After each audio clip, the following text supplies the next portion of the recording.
Update. Would I be the a-hole if I told my late wife's family that she cheated on me? Original post. Anna, my late wife, died in a car accident. Person lost control of their car and ran her over, and she passed away immediately. We were both 26 at the time. It was 4 years ago, right before the pandemic. We were having a bad time as a couple. She was extremely jealous of me, but also very protective of her phone. Shortly after her death, I found out I had STD, and surprise, surprise, she was cheating on me.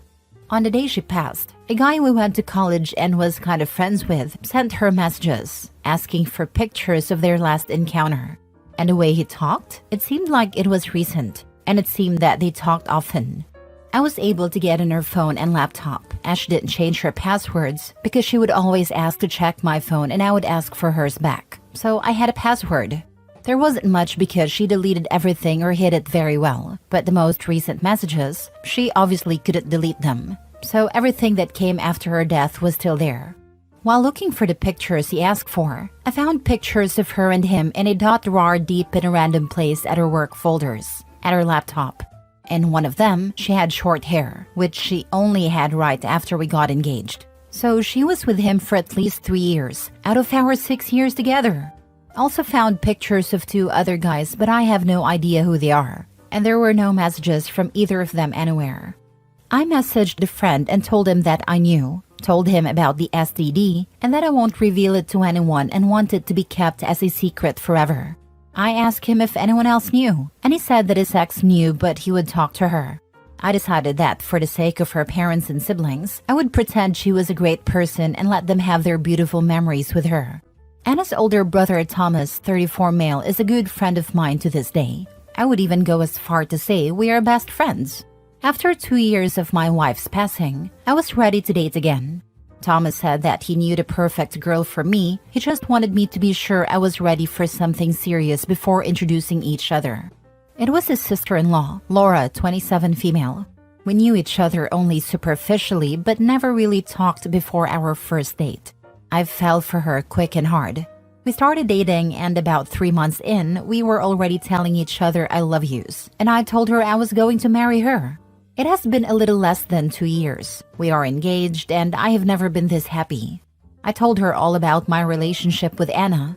I still have the evidence of what she did, stored away in my computer just in case, and I showed it to Laura. She cried a little and comforted me, but I assured her I was fine and that I was over it. The problem comes with Anna's family, especially her mom and sister. Ever since Anna's passing, every time they talk about her, people want to hear me talk.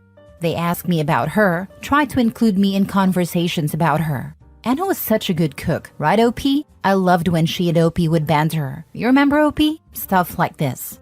I was able to get by in the beginning by saying it was difficult for me to talk about her, that I was not ready. They let me be for a while, but ever since I started dating Laura, I couldn't use the "I'm not ready" excuse. Her friends, sister and mom get annoyed if I don't sound enthusiastic or depressed. Learn that it's easier to look depressed.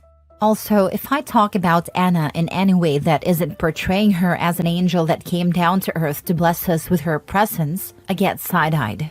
Thankfully, Thomas and her father are great guys and don't push me too hard on this.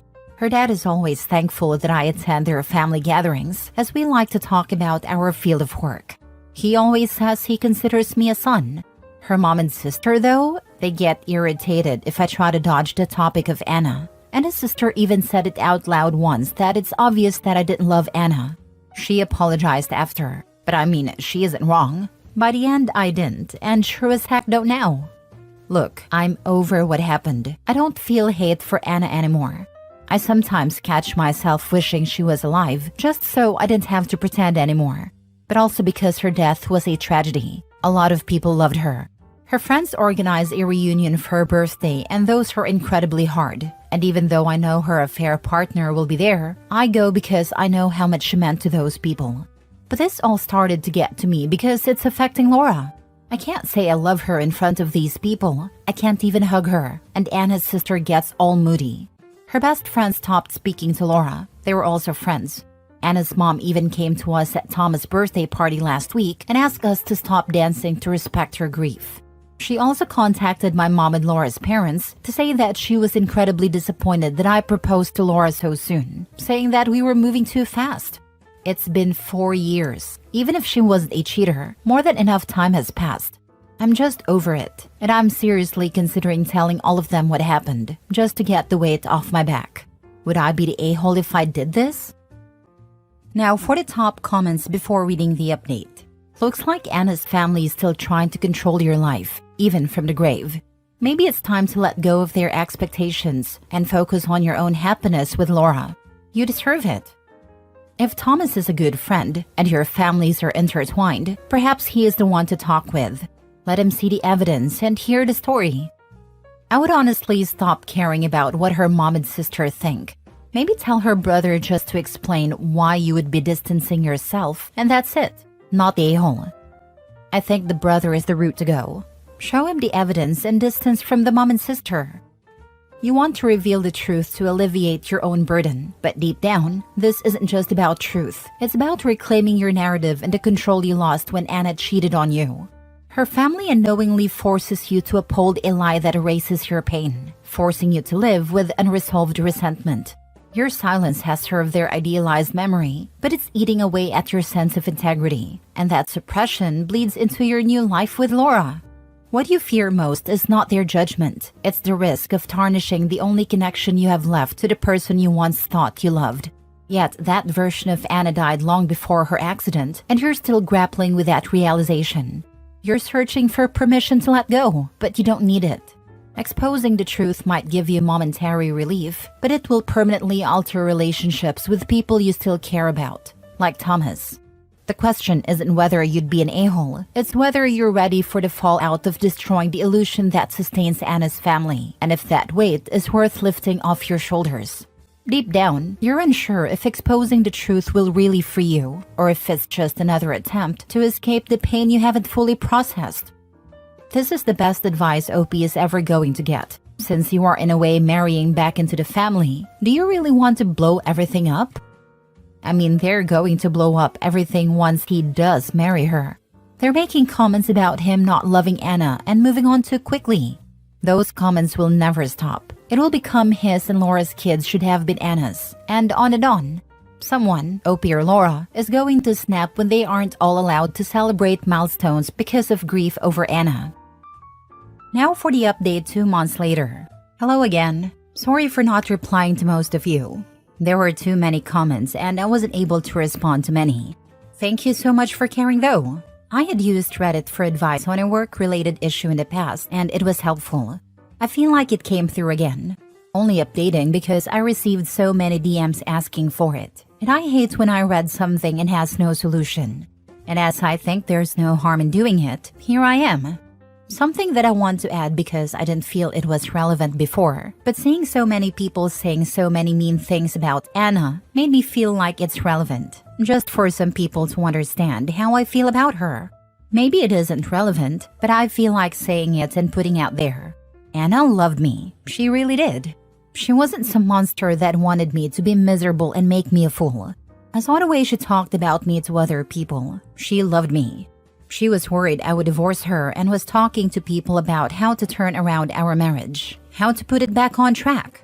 The issue was that she had a kink, and I absolutely had no desire to partake in it. I won't say what it was, but let's just say she did stuff to the guys, not the other way around. Honestly, the guys in the pictures looked pathetic, and if those were to leak, they would be the ones ridiculed, not me. The affair partner that I talked to was desperate when I told him I had pictures. That's also what made it 10 times easier for me to move on. I would say this was better than if she had a normal affair, at least for my mental health. Anyway, she asked a couple times, once early in the relationship and another time after we got married, and I refused unequivocally both times, and was particularly judgmental about it. All the pictures I found were of her in those kink scenarios. So yeah, she was actually frustrated and used those men to satisfy her kink. But she loved me. She was just very selfish, dumb, and reckless. I really believe this.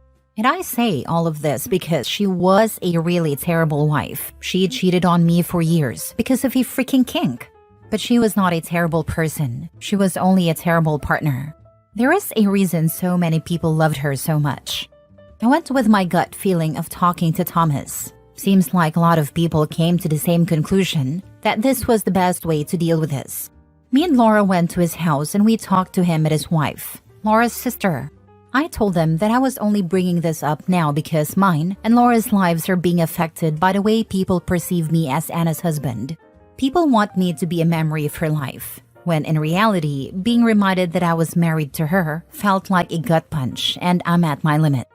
But I kept on trying because I love her family, and I know how much she meant to many people. I told them that I did not love the person she became when she died, that we were probably headed for divorce soon, even without the things I learned. The only reason I didn't share it with anyone was because I didn't see a point to tarnish her memory and change people's perception of her when it wouldn't matter to anyone, and it would only bring pain for those that loved her. Now though, this decision is biting me in the butt, because I also have to act like she was perfect. The reason I told them this way was so they could opt in to knowing more if they wanted. But if they would rather stay ignorant to the situation, they could. Thomas wanted to know everything, so I told him. He asked to see the proof, and I told him that the pictures were sexual and graphic. It was not a good idea for him to see it. He asked his wife to see them. I showed it to her and she confirmed to him that it was real, and they were really bad. She actually flinched looking at them. He asked if it was only one time, and I told him it was with 3 different guys, and one of them went on for at least 3 years that I knew of. He was mad, cussed a lot, not at me but at the situation. I started to regret everything at that point. He said, "Why is she so freaking stupid?" He called Anna stupid a bunch of times. He asked for some time to think stuff over and went out. I left Laura and her sister talking and also went on a drive. About an hour later, Thomas called me and asked me to come back to his house. He and Monica gave me a hug. She was crying a lot. He asked me what I wanted to do. I told him that all I wanted is to move on from this and be happy with Laura. He told me that he would handle his mom and sister, that I didn't need to worry about them anymore, but I should just distance myself from his family and Anna's friends for a while. He said I'm his brother and that will never change. We all hugged it out and that was it. My ex-sister-in-law has since reached out and told me that she knew Anna was cheating on me, but thought we were working through it. Anna told her about a year before she died and said that she would come clean and try to work on the marriage. Now Thomas told her what happened and she has apologized a lot. Said that she has been basically ignoring her flaws ever since she died, but it has turned unhealthy for both her and her mom. She said she will help me with anything I need regarding this topic. Ex-father-in-law and mother-in-law don't know anything and we will keep it that way. I will try to make time to hang out with my father-in-law from time to time, and considering him and my new father-in-law are good friends, me and Thomas have been talking about taking them fishing, golfing, maybe just going to a bar, stuff like that, at least once a month. And as for my ex-mother-in-law, I just keep my interactions to a minimum. So yeah, I think it worked out well. Another thing is that Laura wants to speed up our wedding planning, so hopefully we will get married in March or April. Before we were talking about having a long engagement, but there's no point in waiting. We both know what we want. And I'm happy. Very happy. Yeah, you did the right thing. Good update. On your ex-wife loving you, I believe you. She probably was a very mentally disturbed person, but bad people, narcissists, and mentally unwell people can love, and maybe she did. But if I were you, I wouldn't think about that too much. I don't really think about it. I read my first thread again before posting this update, and I guess I felt weird seeing so many people talking the way they did about Anna without knowing the context. And honestly, I don't think I hate her anymore, and understand she had an urge and needed to scratch it. It just so happens that the urge she had was something that was off limits to me, and she couldn't contain herself and was weak and selfish. I don't know why I feel like this. I guess the kink made it easier to rationalize in my head. Your ex-sister-in-law sounds like a piece of work. Best of luck forwards. Yeah, honestly, I don't buy much of what she said, but if she doesn't mess with my life, I will leave it be. Last story. Am I the a-hole for telling my ex-husband there is no us anymore? 2 years ago, I, 37 female, was married to my ex-husband Jason for 5 years, together for 6. Our marriage had been pretty rocky and we fought frequently. Eventually, I guess it got to a point where he decided to cheat on me. I didn't even realize what was going on until I had come home one day to find her and him kissing in the kitchen. That's when he told me that he was seeing someone and that he was in love with her. I'll call the woman Emily for privacy. Emily didn't say anything. She just kissed him on the cheek again before going into the bedroom to help him pack his stuff up, while Jason began telling me about how it'd go through with a divorce. My heart was broken. And to think that just a few weeks prior, this was the man who was telling me future names for our kids. Fast forward 2 years later after that, I am currently engaged to a wonderful man. Recently, we have been planning our wedding as well as our honeymoon. We have also discussed the topic of children and agreed that none of us plan to have children in the near future. And I am so thankful that I didn't end up having any with my ex. This is not disrespecting people who do have kids. One night when I was watching Netflix on a couch, my doorbell rang. I looked through the peephole to see my ex standing there, crying and begging me to talk to him. I opened the door and asked what was wrong, because I wasn't sure if it was an emergency or not. He started by saying he was sorry, Emily was crazy, and that he wanted to come home to me and be the one sleeping with me at night instead of Emily. He went on a whole rant about how much he missed me and that he regrets ending things with me. Him and Emily have a child together, but he says he wishes I was the mother of his kids. Maybe that way he could see me and kiss me every day when he got home. He then asked me if we could rekindle our relationship, and I laughed in his face. I told him that maybe he could have just ended things on a good term instead of going behind my back and cheating on me. If he loved me so much, he wouldn't have slept with someone else. It's his loss. I've already moved on as well.